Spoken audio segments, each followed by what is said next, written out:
Good morning everyone. Hindi ज्ञान सागर channel में आप सभी का बहुत बहुत स्वागत है। आज की वीडियो में मैं जो टॉपिक लेकर आई हूँ उसका नाम है संगतकार और कवि का नाम है मंगलेश डबराल। आइए पहले मंगलेश डबराल जी के जीवन परिचय पर नज़र डालते हैं। मंगलेश डबराल का जन्म सन 1948 में टिहरी गढ़वाल उत्तरांचल के काफलानी गांव में हुआ था और शिक्षा दीक्षा हुई देहरादून में। दिल्ली आकर हिंदी पेट्रियट प्रतिपक्ष और आसपास में काम करने के बाद वे भोपाल में भारत भवन से प्रकाशित होने वाले पूर्वग्रह में सहायक संपादक हुए। इलाहाबाद और लखनऊ से प्रकाशित अमृत प्रभात में भी कुछ दिन नौकरी की। सन 1983 में जनसत्ता अखबार में साहित्य संपादक का पद संभाला। कुछ समय सहारा समय में संपादन कार्य करने के बाद आजकल वे नेशनल बुक ट्रस्ट से जुड़े हुए हैं। जीवन परिचय जानने के बाद अब हम चलते हैं पाठ परिचय की ओर। संगतकार कविता गायन में मुख्य गायक का साथ देने वाले संगतकार की भूमिका के महत्व पर विचार करती है। दृश्य माध्यम की प्रस्तुतियों जैसे नाटक, फिल्म, संगीत, नृत्य के बारे में तो ये सही है ही, हम समाज और इतिहास में भी ऐसे अनेक प्रसंगों को देख सकते हैं जहां नायक की सफलता में अनेक लोगों ने महत्वपूर्ण भूमिका निभाई। कविता हम में ये संवेदनशीलता विकसित करती है कि उनमें से प्रत्येक का अपना अपना महत्व है और उनका सामने ना आना उनकी कमजोरी नहीं, मानवीयता है। संगीत की सूक्ष्म समझ और कविता की दृश्यात्मकता इस कविता की ऐसी गति देती है मानो हम इसे अपने सामने घटित होता देख रहे हों। आइए अब चलते हैं कविता की ओर और कविता पढ़ने से पहले मैं इसमें अंडरलाइन किए हुए शब्दों के अर्थ को बताऊंगी। संगतकार का अर्थ है मुख्य गायक के साथ गायन वादन करने वाला कलाकार। गरज कहते हैं ऊंची गंभीर आवाज़ को। अंतरा स्थायी या टेक को छोड़कर गीत का चरण। जटिल कठिन। तान संगीत में स्वर का विस्तार। सरगम संगीत के 7 स्वर। अनहद योग या साधना। स्थायी गीत का वह चरण जो बार बार गाया जाता है यानी टेक। कविता की शुरुआत करते हैं और उसका भावार्थ बताने का प्रयास करूंगी। मुख्य गायक के चट्टान जैसे भारी स्वर का साथ देती वह आवाज़ सुंदर कमज़ोर कांपती हुई थी। वह मुख्य गायक का छोटा भाई है या उसका शिष्य या पैदल चलकर सीखने आने वाला दूर का कोई रिश्तेदार। मुख्य गायक की गरज में वह अपनी गूंज मिलाता आया है प्राचीन काल से। गायक जब अंतरे की जटिल तानों के जंगल में खो चुका होता है या अपने ही सरगम को लांग कर चला जाता है भटकता हुआ एक अनहद में। संगीत कार्यक्रम के आयोजन में मुख्य गायक के साथ संगत करने वाले भी होते हैं। गायक का गाना सुनने आए लोग उसकी आवाज़ की प्रसिद्धि को ही महत्व देते हैं। संगत करने वालों की ओर सुनने वालों का ध्यान नहीं जाता।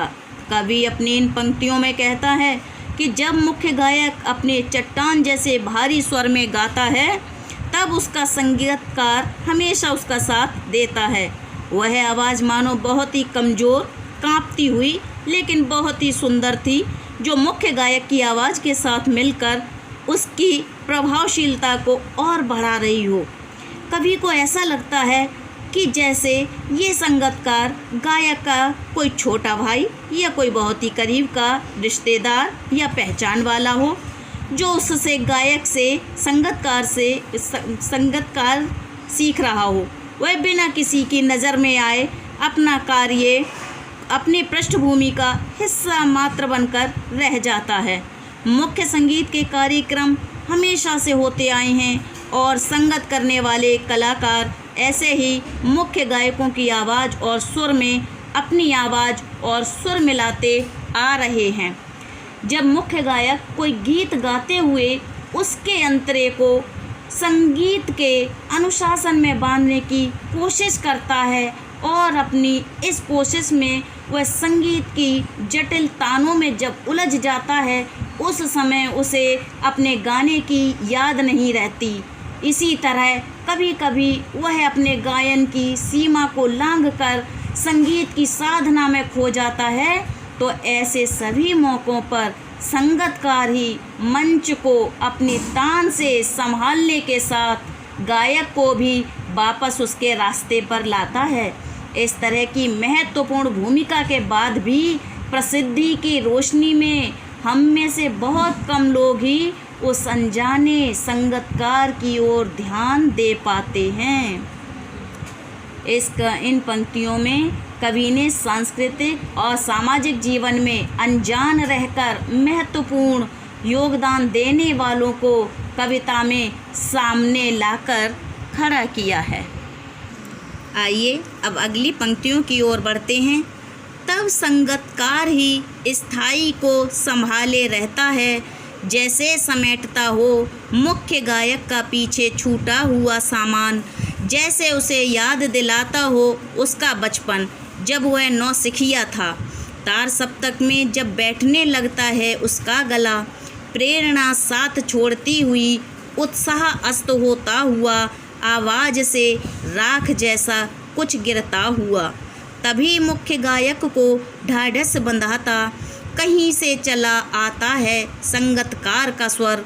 कभी कभी वह यूं ही दे देता है उसका साथ, ये बताने के लिए वह अकेला नहीं है और यह कि फिर से गाया जा सकता है। गाया जा चुका राग और उसकी आवाज़ में जो एक हिचक साफ सुनाई देती है, यह अपने स्वर को ऊंचा न उठाने की जो कोशिश है, उसे विफलता नहीं, उसकी मनुष्यता समझा जाना चाहिए। नौसिखिया कहते हैं जिसने अभी सीखना शुरू किया है। शिष्य, चेला, सीखने वाला।